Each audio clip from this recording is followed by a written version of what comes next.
Hey everyone, this week's Diecast review is a little special. This is the only car out of 1,000 in my collection that actually had a hand in developing. This is a 1968 Dodge Charger concept called the Supercharger. And this came out a couple years ago for SEMA to show the debut of the Elephant crate engine. It was a Hellcat crate engine that made 1,000 horsepower. Crate engine, for those that don't know, is basically a bolt-in, kind of ready-to-go, fully assembled engine that has all the auxiliary items already bolted on. So it debuted at SEMA. Again, for those who don't know, SEMA is the Specialty Equipment Manufacturers Association. Show close to the public that shows off. Some of the OEMs do concept cars, and obviously a lot of components, and so that Mopar was showing off that engine with this concept car build. So where does that involve me? I worked for a terrible company that I will not name in 2019. Just after getting turned down for a job at FCA that I thought I definitely had, a couple days later I had an interview with this smaller 3D firm. And I should have known, but they hired me on the spot, and they had me start 20 minutes later on what was this project, which was a 3D scan for this company, GT Spirit. This is a GT Spirit resin non-opening car. And by the end of that day, I needed to do a VRED visualization. VRED is a plugin that basically applies colors, materials, and lighting to 3D data. So I did that. And I continued on the project to basically develop any kind of missing parts from the scan.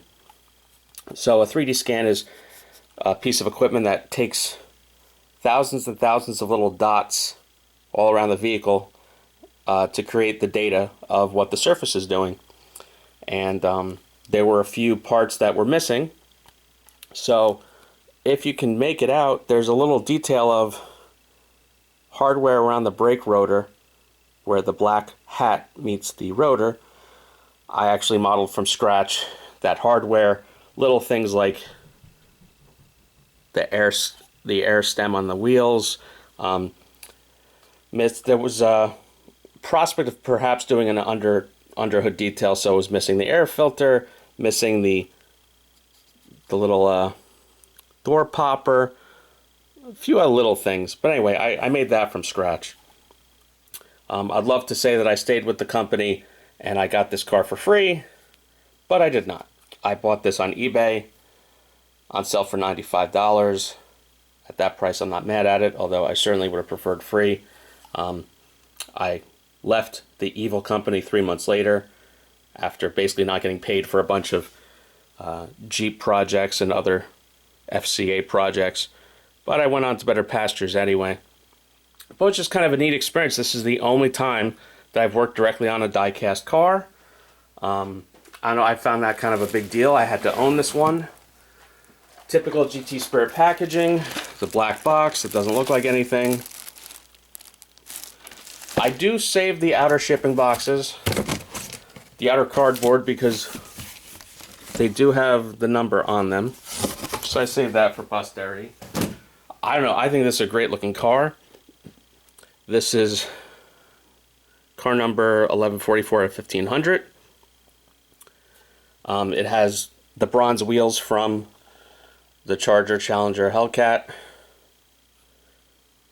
I think those might be Viper seats from memory. I don't know. It's just a great looking car. So I'm personally attached to it. It's kind of a neat story. Uniquely, I'm going to link in the YouTube description just a quick little image that shows some of the things I worked on, and actually shows, the rendering and some of the surfacing files and whatnot. I think that'll be kind of unique. I mean, how many people get to review a die-cast car that they actually worked on? So that's it for this week. Hopefully you got a kick out of hearing all that backstory. Everyone like and subscribe, and please have a good one.